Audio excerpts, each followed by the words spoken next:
우리에게 주신 하나님 말씀은 구약성경 사사기 7장 2절에서 8절까지의 말씀입니다. 여호와께서 기드온에게 이르시되 너를 따르는 백성이 너무 많은즉 내가 그들의 손에 미디안 사람을 넘겨주지 아니하리니 이는 이스라엘이 나를 거슬러 스스로 자랑하기를 내 손이 나를 구원하였다 할까 함이니라. 이제 나는 백성을 위에 얹혀서 이르기를 누구든지 두려웠던 자는 길르앗산을 떠나 돌아가라 하시니 이에 돌아간 백성이 22,000명이요 남은 자가 10,000명이었더라.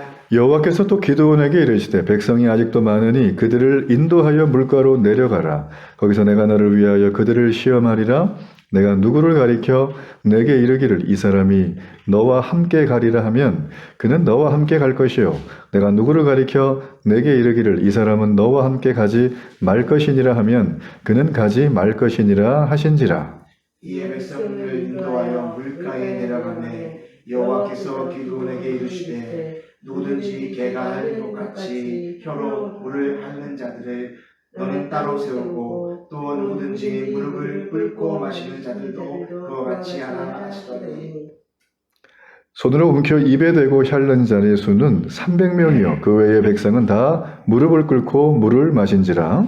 여호와께서 기드온에게 이르시되 내가 이 물을 핥아 먹은 300명으로 너희를 구원하여 미디안 내 손에 넘겨주리니 남은 백성은 각각 자기의 처소로 돌아갈 것이니라 하시니 우리 함께 읽습니다. 이에 백성이 양식과 나팔을 손에 든지라. 기드온이 이스라엘 모든 백성을 각각 그의 장막으로 돌려보내고 그 300명은 머물게 하니라. 미디안 진영은 그 아래 골짜기 가운데에 있었더라. 아멘.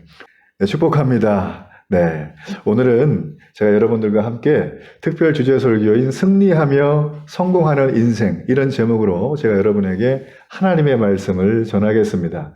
우리가 오늘 이 말씀에 맞는 주제 영상이 하나 있습니다. 우리 영상을 우리 하나 보시고 우리 이어서 말씀을 보도록 하겠습니다. 자, 오늘 제가 여러분들과 함께 다뤄야 될 구약의 성경의 핵심적인 인물이 바로 기드온이라는 사람이고요. 나라는 두 나라가 등장하는데 바로 이스라엘과 미디안이라고 하는 나라예요.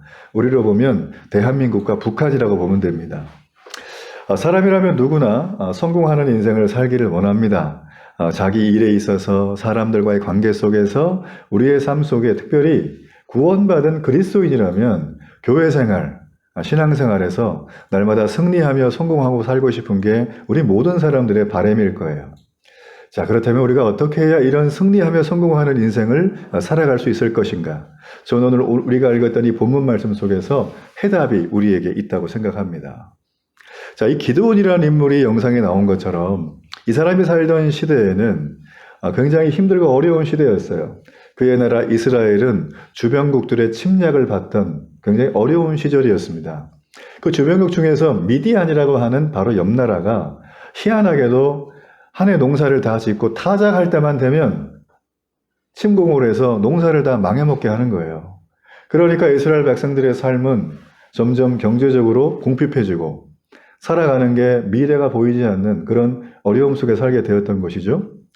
근데 이 미디안이란 나라가 어쩌다 오는 게 아니라 7년 연속으로 타작할 때만 되면 와가지고 그렇게 해코지를 하니까 이스라엘 백성들이 하나님 앞에 엎드리고 하나님께 살려달라고 부르짖어요. 기도를 하는 거예요. 하나님 살려주세요. 자, 그때 하나님이 불러 세웠던 사사가 바로 기드온이라는 사사예요. 자, 사사는 우리말로 하면 법관을 말합니다. 왕, 법관, 제사장, 이 모든 것들이 한꺼번에 있는 당시의 사사가 바로 기드온이라는 사람이었어요. 오늘 본문에 기록된 말씀에 보면 이 미드안의 군사들이 어김없이 지금 기드온이 살고 있는 이스라엘에 침공을 해왔는데 이때는 다른 해랑 다르게 엄청난 대군 약 13만 5천 명을 데리고 침공을 해왔습니다. 그들은 그 해에도 별 어려움이 없겠다 싶어서 이제 이스라엘의 농사를 방해하려고 이제 저 멀리 북쪽에 그 대군을 몰고 와서 진을 치고 기다리고 있었어요. 그런데 오늘은 이번 해에는 조금 달랐어요. 왜냐하면 하나님이 한 사람을 준비하고 있었기 때문입니다. 바로 그 사람이 우리가 봤던 기드온이라는 사람이에요. 기드온은 성령에 사로잡힌 사람입니다. 하나님의 영으로 충만한 사람이었어요. 이 사람은 그 적군이 왔다는 소식을 듣고 거기 있는 이스라엘 백성들 중에 32,000명의 군사를 일으켜서 미디안 군과 싸우기 위해서 남쪽의 길르앗산이라고 하는 곳에 진을 치게 됩니다. 오늘 말씀 읽진 않았지만 1절에 보면 이 미디안군은 북쪽의 모레산 바로 앞 골짜기에 군영을 치고 대치를 하고 있었던 거예요. 북쪽에는 적이 있고 남쪽에는 우리가 있는데 이게 보면 산에 있거든요. 산이 이렇게 돼 있잖아요. 그죠? 그래서 가운데에 골짜기가 흘러요. 이게 뭐냐면 하롯샘이라는 샘입니다. 1절에 나오는. 샘이라고 하지만 그냥 계곡이라고 보면 돼요. 당시 군인들은 물을 먹어야 되잖아요. 이 군인들 얘기를 들어보면 전쟁터 나가면 제일 힘든 게 뭐냐고 물어보면 목마르다는 거예요. 그래서 군인들은 여기 뭘 차고 다니죠? 수통. 이게 전쟁을 할 때는 긴장을 하기 때문에 사람이 굉장히 갈증이 심하다는 거예요. 지금 여기 서로 대치하고 있는 미디안과 이스라엘 군대 양쪽 모두 물을 마실 곳이라고는 이 하롯샘밖에 없었어요. 이 두 진영이 대치하고 있는 상태에서 물을 먹어야 되는데 물을 먹으려면 골짜기를 내려가야 되거든요. 근데 내려가게 되면 뭐가 문제냐면 지금 현재 물을 떠먹고 물을 먹기 위해 내려가는 순간 전쟁 상태이기 때문에 굉장히 위험한 상황이라는 거죠. 자, 그러한 상태에서 기드온이라는 사람은 물도 먹지 못하고 저 멀리 북쪽에 있는 적들의 진영을 바라봅니다. 바라보니까 오늘 여기 말씀해 보면 엄청나게 많은 사람들이 거기에 누워있더라 그랬어요. 13만 5천 명이나 되는 사람입니다. 그게 여러분 사사기 7장 12절에 기록된 말씀이에요. 자, 이 말씀을 제가 한번 읽어볼게요. 미디안과 아말렉과 동방의 모든 사람들이 골짜기에 누웠는데 메뚜기의 많은 수와 같고 그들의 낙타의 수가 많아 해변에 모래가 많음 같은지라 라고 했어요. 한마디로 무슨 얘기죠? 엄청나게 많은 대군이 왔다는 거예요. 여기서 말하는 낙타는 지금으로 말하면 장갑차 정도로 보면 됩니다. 낙타가 사람보다 엄청 커요. 지나가면 막 깔려요, 이렇게. 그래서 무기도 안 되고 전략도 안 되고 숫자도 안 되고 지금 그런 진퇴양난 속에 처해 있는 것을 지금 기드온이 보고 있는 거예요. 적군을 바라보니까 절망이 오죠. 우리 군사를 딱 바라봤더니 우리 군사의 숫자는 무려 32,000명. 게임이 안 되는 거죠. 숫자적으로, 그죠? 엄청나게 열세입니다. 기도는 두려웠어요. 마음이 다급해졌어요. 그래서 하나님께 기도해요. 하나님, 지금 전쟁이 해봐야 질 텐데 왜 나한테 여기 오라고 하셨습니까? 우리가 이길 방법은 무엇입니까? 하나님 앞에 기도원이 물어보니까 하나님이 한 번도 듣도 보도 못한 응답을 하세요. 기상천외한 방식으로. 이렇게 말하는 거예요. 기도원아, 니네 군사가 너무 많다. 애들 좀 줄이자. 군사가 너무 많다. 애들 줄이라는 거예요. 아니 13만 5천 명의 대군이 앞에 있고 적군이 자기는 무려 3만 2천 명밖에 안 되는데 군사가 많다는 말을 지금 기드온한테 한다는 거죠. 기드온이 아연실색을 하는 거예요. 이게 무슨 소린가? 이해가 안 되는 거죠. 그런 상황 속에 있을 때 하나님이 밀어붙여요. 기드온한테 군사 줄이는 두 가지 계획을 플랜을 짜서 줍니다. 제일 먼저 기드온에게 말을 합니다. 너는 가서 이렇게 말을 전해라. 군사들을 불러놓고 3만 2천 명 앉아놓은 다음에 너네 저기 적군이 두려운 사람들은 전부 집에 가라. 이렇게 말을 하라는 거예요. 기드온이 마음속에 혹시 다 가버리면 어떡하나. 아이 그래도 한 절반은 남아있겠지. 이런 생각 가지고 어렵게 하나님이 명령이니까 기도의 응답이니까 말은 했어요. 니네 있잖아. 쟤네 두려우면 집에 가도 돼. 왜냐하면 당시 군대는 상비병이 아니라 모집병이었거든요. 전시가 되면 착출해서 오는 거예요. 그러니까 집에 있다 다 왔죠. 돈 벌다 온 거예요. 다 그렇게 애 키우다가. 근데 이 사람들이 그 얘기를 듣고 얼씨구나 좋다고선 가버렸는데 무려 몇 명이 갔냐면 2만 2천 명. 반이 넘게 갔어요. 10,000명밖에 안 남았어요. 상대 적군과 만약에 전쟁이 딱 붙으면 13명 반을 죽여야 전쟁에서 이기는 거예요. 1인당. 13.5대 1. 엄청난 전쟁은 할 수도 없는 그런 일이 벌어졌어. 근데 여기서 끝이 아닙니다. 하나님이 하나의 계획을 더 주는데 그 계획이 무엇이냐면 1만 명 전부를 데리고 계곡에 가서 물을 마시게 하는 거예요. 여러분 지금 이 계곡이 어떤 상태죠? 이 계곡은 전쟁 상태에 서로 대치하고 있는 상태입니다. 계곡에 내려갔다가 물을 먹다 큰일을 당할 수도 있어요. 근데도 하나님이 내려가서 물을 먹으라고 합니다. 쉽지가 않았어요.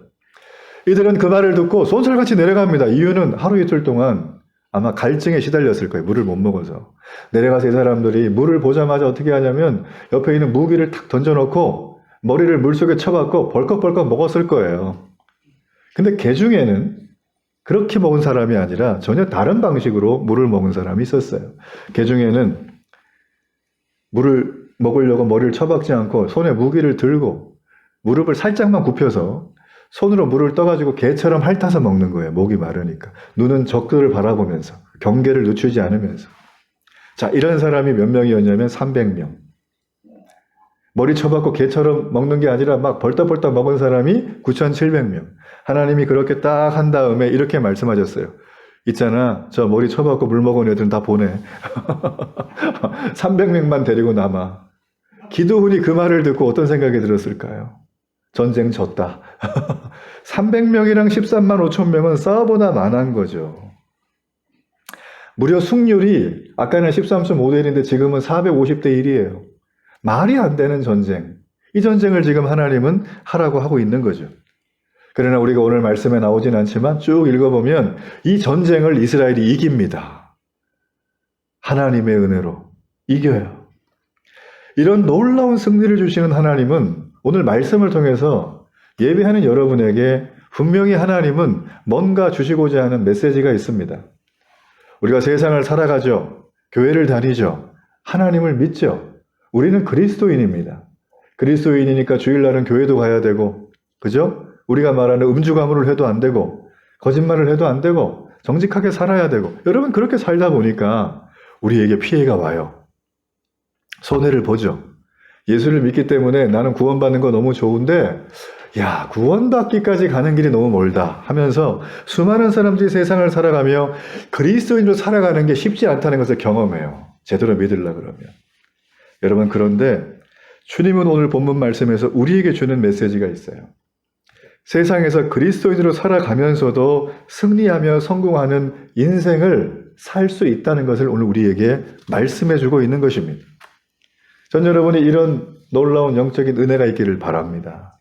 자, 그렇다면 세상에서 승리하며 성공하는 인생을 사는 그리스도인이 되려면, 크리스찬이 되려면 우리는 어떻게 해야 될 것인가? 전 여러분과 함께 세 가지만 살피기를 원합니다. 제일 먼저는 내 마음속 깊은 곳에 있는 두려움을 제거해야 되는 거예요.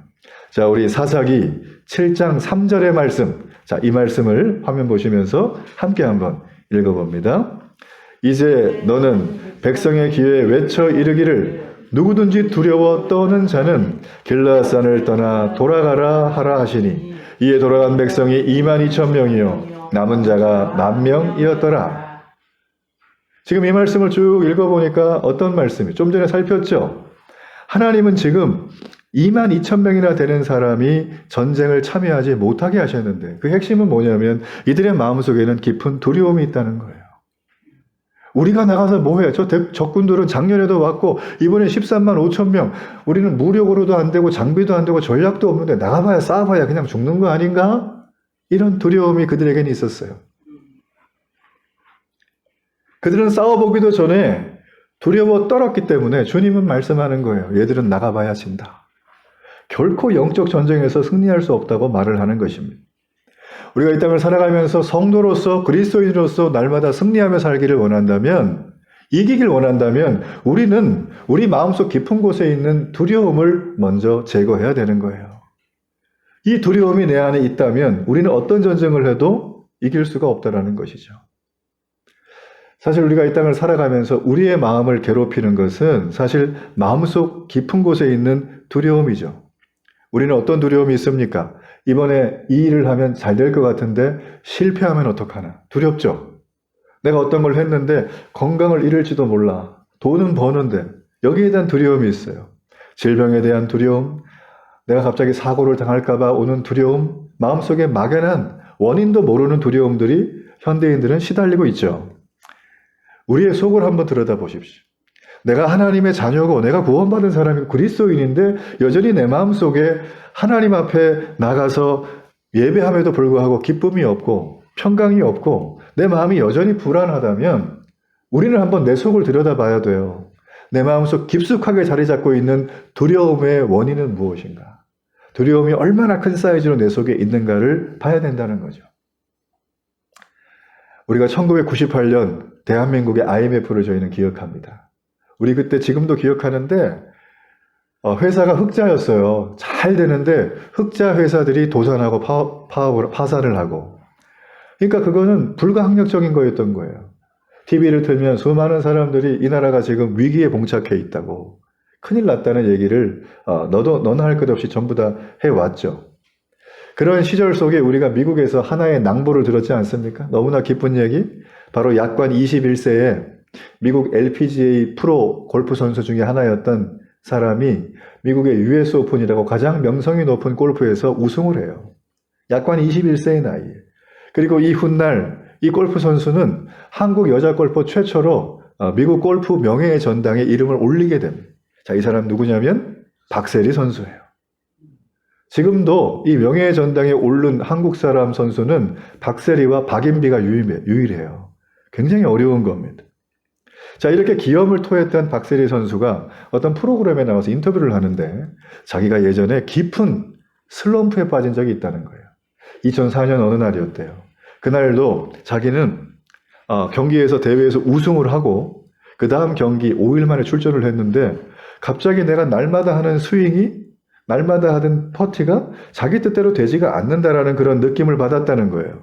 새로운 대회에 가서 하면 되겠지 싶어서 그 다음 주에 또 출전을 했는데 그때 가서도 여전히 내가 하는 스윙이 내가 기억이 안 나더라는 거예요. 까맣게 잊어버린 거예요. 자기는 그때 컨디션도 정상이었고 몸이 아프지도 않았고 여전히 클럽도 바뀐 것도 아니고 스윙도 좋았는데 루틴 있는 삶을 살았는데 나는 왜 안 될까? 박세리 선수가 얘기하는 건 이게 어느 날 느닷없이 찾아왔다는 거예요. 불청객이.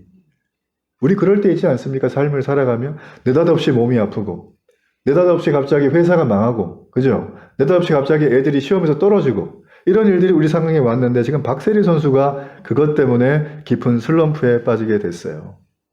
그는 느꼈대요. 하루아침에 어제의 나와 오늘의 내가 전혀 다르다는 걸 느꼈다는 거예요. 그의 마음속에 절망이 왔어요. 그는 세계 랭킹 1위였는데 100위 밖으로 밀려나는 수모를 겪게 되었어요. 이런 슬럼프를 지켜보던 주변의 사람 중에 한 분이 박세리 선수에게 한번 낚시를 해보라고. 여기 낚시 좋아하는 분 계십니까? 낚시? 재밌죠? 네, 낚시를 해보라고. 그 골프 선수가 골프만 알았는데 낚시를 해본 적이 있겠어요? 그래서 얘기를 듣고 낚시를 했대요. 낚시를 하면 우리가 어떤 생각이 들죠? 이 강태공들 하는 얘기는 세월을 낚는 게 낚시라고. 아무 생각이 없어지더래요. 그러면서 자기가 지난날 어떻게 살아왔는지를 돌이켜 봤답니다. 가만히 보니까 자기는 그 경마장에 가면 경주마처럼 여기 딱 이렇게 체크를 하고 앞만 보고 벽을 딱 치고 옆도 안 보고 뒤도 안 보고 앞만 보고 전력 질주를 지금까지 해온 거예요. 우승해야 되고 이름을 올려야 되고 최선을 다해야 되고 명성을 쌓아야 되고 우리 그렇게 살죠. 박세리 선수가 그거를 그렇게 해오다가 낚시를 하면서 깨달은 진리 중에 하나는 내가 너무 뒤를 안 돌아봤구나. 옆도 안 돌아봤구나. 이걸 깨달은 거예요. 그래서 그는 낚시를 하면서 슬럼프를 극복했다고 합니다. 오늘부터 낚시를 하기를 바랍니다. 주제는 낚시를 하라는 얘기가 아니라 결국은 자기를 돌아보지 않고 자기의 성취, 자기의 꿈, 자기의 비전 이걸 이루기 위해서 집중하는 그게 나쁜 게 아니라 그것만 해서는 인생은 살아갈 수 없는 거예요. 뒤도 보고 옆도 보고 잠깐 서 있기도 하고 그래서 우리 안에 모든 사람은 두려움이 있지만 두려움은 내가 환경이 좋을 때 없고 환경이 나쁘면 두렵고 이게 아니라는 겁니다. 두려움은 마음의 문제예요. 내 마음의 문제라는 거예요. 두려움을 느끼기 시작한 사람은 환경이 완벽해도 계속 두려워해요. 계속 두려워합니다. 제가 일전에 어떤 분이 그 옛날에 말한 파출부 집안이 꼴짝 망하고 남편 알코올 중독자고 애들은 3명이나 있고 어떻게 해요? 파출부 해야죠. 파출부로 갔는데 그렇게 두렵더래요. 괄시도 받고 모욕도 당하고 그 파출부 하면서 되게 서름이 많았대요. 이걸로 어떻게 내가 애들을 다 키워서 대학도 보내고 이렇게 내가 사나. 그 생각이 너무 커가지고 두려웠다는 거예요. 근데 이분이 동방의 귀인을 만났어요. 로또 같은 한 남자를 만나가지고 인생이 폈어요. 사모님 소리 들으면서. 근데 이분이 어떤 줄 아세요? 파출부 때 먹던 음식을 지금도 먹고 집이 너무 대골 같은데 방구석에 한쪽에 그냥 앉아서 살아요. 이게 뭔 얘기입니까? 환경이 달라진다고 두렵지 않은 게 아니라는 거예요, 사람은. 내 마음에 있는 두려움의 문제가 해결되지 않은 거예요. 마음 자체에 두려움이 있으니까 난 여전히 두려워한다. 하나님은 22,000명을 보내면서까지 말씀하시는 거예요. 두려움에 사로잡힌 사람은 가봐야 백전대패한다는 거죠. 영적 전쟁에서 싸울 수가 없는 거예요, 이런 사람은. 하나님은 두려워하는 그들을 보낸 것처럼 오늘 우리도 22,000명처럼 두려워하는 게 있습니다. 우리 마음속에 두려워하는 그것이 있어요. 우리가 진정으로 영적 전쟁에 승리하기 원한다면 무엇보다도 내 마음에 있는 두려움을 먼저 해결해야 됩니다. 그래서 두려움은 개인의 기질의 문제가 아니라 불신앙이에요. 하나님을 안 믿는 거예요, 두려움은. 갓난아기 있죠. 금방 태어난 아기, 한 10달밖에 안 된 아기들 어떻게 합니까? 애기들이 말을 해요? 애기들이 문장 표현을 하고 외국어를 합니까? 안 하죠? 그냥 뭐 해요? 걔는 배고파도 울고, 기분 좋아도 울고, 추워도 울고, 더워도 울고. 그러면 부모가 가서 어떻게 하죠? 이놈의 자식 하면서 귀시아대기를 때리는 게 아니라 얘가 어디가 불편하구나, 얘가 배가 고프구나 다 알아요. 다 해주는 거예요, 애한테. 그러면 애는 어떨까요? 너무 좋아하죠. 그리고 또 울어요. 그죠? 계속 울어요. 또 좋아하고. 이걸 반복하는 거예요. 근데 부모가 아이고, 애 키우기 힘드네. 갖다 버리나요, 애를? 안 버려요, 이 애를. 끝까지 붙드는 거예요. 애는 압니다. 내가 울면 부모가 나를 버리지 않고 나의 문제를 해결해 주는구나. 불신앙은 그런 거예요. 내가 울면 우리 부모가 나를 갖다 버릴 거야. 절대 못 웁니다. 맞죠? 부모가 나를 사랑하지 않는다는 걸 그 아이는 알기 때문에 절대 울 수가 없어요. 우리가 하나님을 그렇게 관계하고 있는 거예요. 불신앙이라는 거. 하나님은 우리를 절대 버리지 않아요. 약하고 부족해도 우리를 있는 그대로 사랑해줘요. 그게 하나님인 거예요. 그 하나님이 복음으로 이 땅에 오신 것입니다. 그러므로 우리가 정말 하나님이 나와 함께하는 분이라면, 그분이 나의 아버지라면, 내가 하나님을 믿고 싶다면, 그분이 정말 살아계심을 내가 믿는다면 그 하나님은 온 우주를 주관하신 분이시고 나를 붙드시는 분이시고, 심지어는 나 때문에 당신의 독생자 아들 예수 그리스도가 십자가에 죽기까지 만드신 분이 그 하나님이시라는 거예요. 우리가 그런 하나님을 믿는다면 뭐가 두렵겠습니까? 그렇지 않겠습니까? 내 몸에 있는 질병이 나를 두렵게 하나요? 내가 인생 가운데 실패하고 시련이 온 것 때문에 두려워하나요? 내가 앞으로 죽을지도 모르는 것 때문에 내가 두려워하나요? 여러분, 그렇지 않아요. 하나님이 허락하지 않으시면 공중에 날아가는 참새 한 마리도, 들에 있는 이름 없는 들풀 하나도 넘어지지 않는다고 했어요. 하나님이 주인이기 때문에, 하나님이 이 모든 걸 만드셨기 때문에. 여러분, 그러므로 여러분 주변에 지금 둘러싸고 있는 두려운 환경들 주님 앞에 내어놓기를 바랍니다. 조금도 두려워하지 마세요. 두려움은 불신앙인 거예요. 자, 두 번째로, 우리가 이 세상 속에 살아가며 승리하며 성공하는 성도가 되려면, 크리스천이 되려면 우리는 삶의 목적을 분명히 해야 된다는 거예요.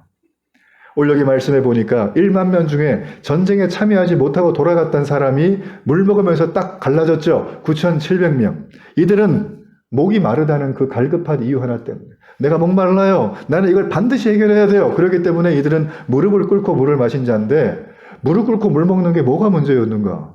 무릎을 꿇든 손으로 떠먹든 먹으면 되는 거 아닌가? 우리 그렇게 생각하죠? 우리는 결과만 좋으면 된다고 생각하는 시대에 살아요. 그래서 많은 사람들이 서스럼 없이 다른 사람을 사기를 치고 거짓말을 합니다. 심지어는 자기가 가지고 있는 모든 수단을 가지고 억압하고 폭력을 행사하고 물리적인 어떤 힘을 써서 자기 걸 얻으려고 하죠. 이 시대가 그런 시대입니다.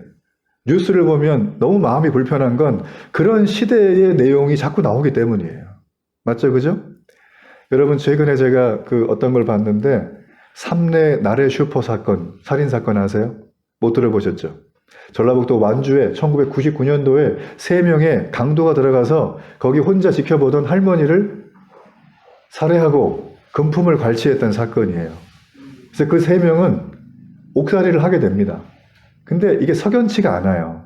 경찰이 조사하고 검찰이 기소하고 판사가 공판을 내렸는데 내용을 쭉 보니까 이게 범죄가 성립하기에는 문제점이 너무 많아.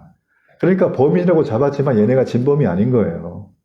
근데도 불구하고 판사는 그냥 공판 내렸고, 심지어는 진범이라고 주장하는 사람이 부산 어디에 나왔는데 그 사람 말도 묵살하고 그냥 돌아가라 그랬대요. 그러면서 또 이렇게 해가지고 결국에는 이 세 명이 억울한 옥살이를 하고 풀려났어요. 그러고 나서 이분들이 2014년인가요? 어떤 SNS에다가 자기의 억울함을 호소하는 어떤 글을 좀 올렸는데 이 글을 참 신기하죠. 그 슈퍼 강도 사건의 주범이었던 사람이 봤어요. 그 다음에. 그러고서 놀라운 일이 벌어졌어요. 이 진범, 이 주범이 경찰서에 가서 내가 진범이라고 그때 그 사건에 밝힌 거예요. 3명이 있었는데 나랑 쟤네랑 같이 했다. 발칵 뒤집어졌어요. 그 전까지 재판장에 계속 재심을 청구했지만 재판장은 받아들이지 않았어요. 경찰이 수사를 다 했기 때문에 더 이상 재심이 필요가 없습니다. 근데 진범이 나타나니까 발칵 뒤집어졌고 언론이 조명을 하기 시작을 했고 변호사가 나왔고 그래서 결국 어떻게 됐냐면 공소시효가 끝난 사건이지만 진범이 이 사람이 아니었다는 걸 알게 되고 결국에는 그 사람들이 누명을 다 벗고 나라에서 보상금도 받고 잘 마무리가 됐어요. 여러분 제가 이런 얘기를 왜 드립니까?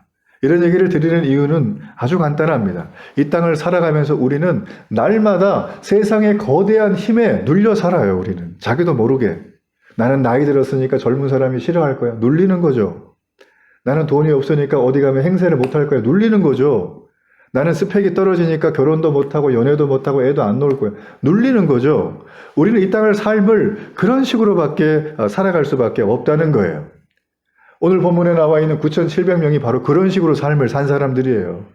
나는 목마르니까, 나는 갈증이 너무 심하니까, 내가 지금 군사로 왔고 전쟁 중이고 잘못하면 죽을 수도 있고 저 숲풀에 물을 먹다가 매복한 매복병에게 죽을 수도 있는데 칼을 던지고 물을 벌컥벌컥 먹고 있는 거예요. 그 한 방이면 죽거든요. 자기의 본분을 내팽개친 거죠. 까맣게 자기를 잊어버린 거죠. 우리가 그렇게 신앙생활을 한다는 거예요. 9,700명처럼 전쟁에 나왔는데 무기도 손에 놓고, 그렇죠? 우리가 그런 식으로 삶을 살아가면 우리는 천국을 소유했어도 날마다 실패할 수밖에 없는 인생을 삽니다. 주님은 말씀하셨어요. 요한복음에 내가 생명을 얻게 하되 풍성하게 얻게 하기 위해서 왔다. 하나님은 이 땅에 우리를 그냥 구원한 정도가 아니라 풍성한 삶을 예비하셨다는 거예요. 그런데 이렇게 9,700명처럼 내 앞에 있는 현재의 필요에 빠져서 내 신분을 잊고 살아가면 우리는 풍성은커녕 날마다 실패하는 인생을 살 수밖에 없다. 전 여러분이 풍성한 삶을 살게 되기를 주의 이름으로 축복합니다. 아멘. 여러분 우리 주변에 한번 보십시오. 교회를 오래 다니신 분들 중에 그렇게 삶이 잘 피지 않은 분들이 있어요. 제가 목회를 오랫동안 하면서 여러 많은 분들을 상담하고 신방하지 않았습니까? 부자들도 만나보고 가난한 분도 만나보고 청년, 돌아가시기 직전의 분 다 만나봤는데 제 결론이 뭐냐면 이분들의 삶 속에는 항상 갈증과 목마름이 있어요. 하나님을 믿어도. 어떤 분은 사업이 목말라요. 사업을 조금만 더 하면 되는데 이게 조금이 안 돼. 어떤 분은 공부에 목말라요. 아버지가 좋은 대학 가라 그래가지고 죽으라고 하는데 공부해도 안 되는 거예요. 그건 재능이 없는 거예요. 아무리 해도 안 되는 거는 사실은. 어떤 분들은 자녀가 자기의 목마름입니다. 우리의 잘 되는 게 내 인생의 소원이에요. 그래서 자녀가 잘 되는 길이라면 내가 사탄 마귀와도 거래를 하겠다. 이렇게까지 말을 하는 분. 여러분 이런 모든 것들은 내가 하나님의 자녀라고 하는 본분을 까맣게 잃고 그 앞에 무릎을 꿇고 사는 존재일 수밖에 없는 거예요. 우리는 불신자들처럼 행해서는 안 됩니다. 주님은 말씀하시죠. 내 본분을 잃고 내가 해야 될 사명을 잃고 내가 누구인지를 잃고 살면 우리의 영적 전쟁은 백전백패라는 거죠. 이 땅에 우리를 구원하기 위해서 오신 예수님도 창조주인 그분도 마귀에게 시험을 당하셨어요. 마귀가 그럽니다. 예수님, 이 돌로 떡 만들어 드시죠. 그때 예수님 상태가 어땠냐면 40일 동안 광야에서 금식했던 상태. 배가 얼마나 고프겠어요. 예수님께 지금 필요한 건 음식이에요. 사탄은 그걸 알았죠. 마귀가 옆에서 얘기를 합니다. 예수님 뭘 그렇게 고생이 많으십니까? 그냥 이 돌로 떡 만들어 드세요. 예수님은 돌로 떡 만드는 능력이 넘치는 분입니다. 하나님이신데. 근데 그분은 그렇게 하지 않으셨어요. 오늘날 우리는 이 땅을 믿음의 사람으로 살아가면서 수많은 필요에 직면합니다. 떡도 필요하죠. 먹는 거, 물도 필요하죠. 입는 것도 필요하죠. 자아실현도 해야죠. 친구도 필요하죠. 좋은 번듯한 직장도 있어야죠. 어디 내가 좋은 이름표도 좀 비추고 다녀야죠. 좋은 차도 타야죠. 맞죠? 세상은 그걸 우리에게 전부 다 요구하는 거예요. 이거 하라고. 많은 사람들은 거부감 없이 거기에다 그냥 쓸려 삽니다. 그런데 우리는 그리스도인이에요.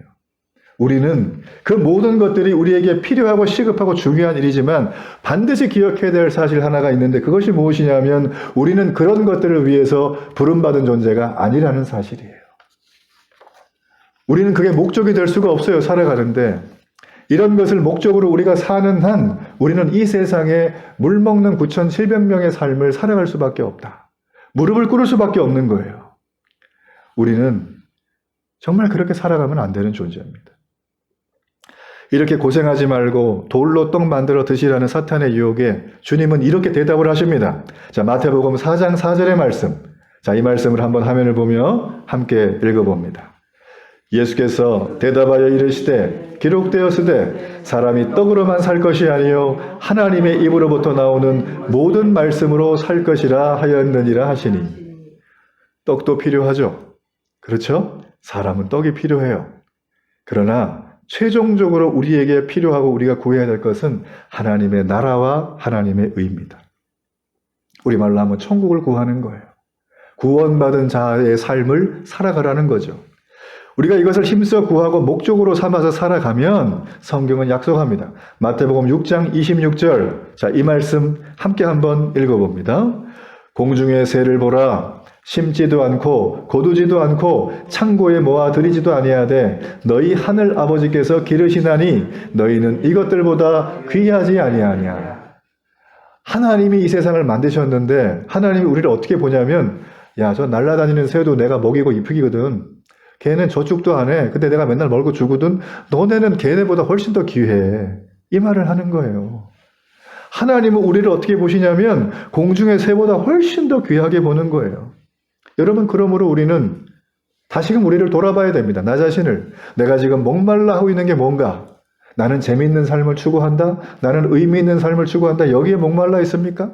어떤 분들은 자녀 얘기만 나오면 목을 매는 분이 있어요. 그냥. 그거 아닙니다. 절대. 그리고 돈, 건강 이런 것들은 내가 나를 잊어버리게 하는 거예요. 여러분, 오늘 결정하셔야 돼요. 나는 영원한 나라에 가야 될 하나님의 자녀다.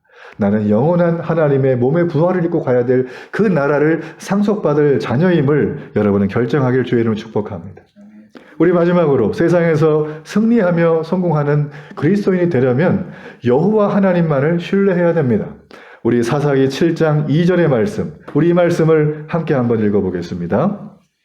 여호와께서 기드온에게 이르시되 너를 따르는 백성이 너무 많은즉 내가 그들의 손에 미디안 사람을 넘겨주지 아니하리니 이는 이스라엘이 나를 거슬러 스스로 자랑하기를 내 손이 나를 구원하였다 할까 함이니라.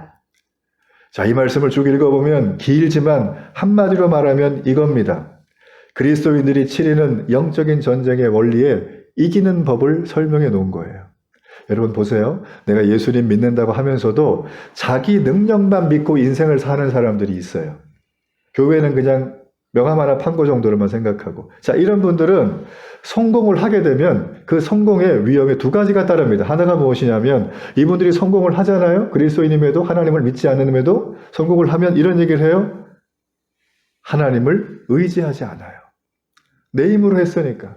그리고 이분들이 성공을 하게 되면 하나님께 영광을 돌리지 않아요. 내가 한 거기 때문에. 우리는 잘 알아야 합니다. 이 땅의 삶을 주님은 늘 말합니다. 너는 나를 보라는 거예요. 오직 여호와를 보라는 거예요. 그리스도인들의 승리의 비결은 여호와 하나님만을 신뢰하는 것입니다. 여기 나와 있는 기드온은 32,000명의 군사를 데리고 135,000명 앞에 섰는데 얼마나 두려웠겠어요. 근데 하나님이 가지치고 보내고 두려워하는 다 보내고 해서 결국엔 300명 남았어요. 그리고 무기도요, 뭐 철칼이 아니라 당시에 이스라엘 백성들은 청동기, 미디안은 철기예요. 게임이 되겠습니까?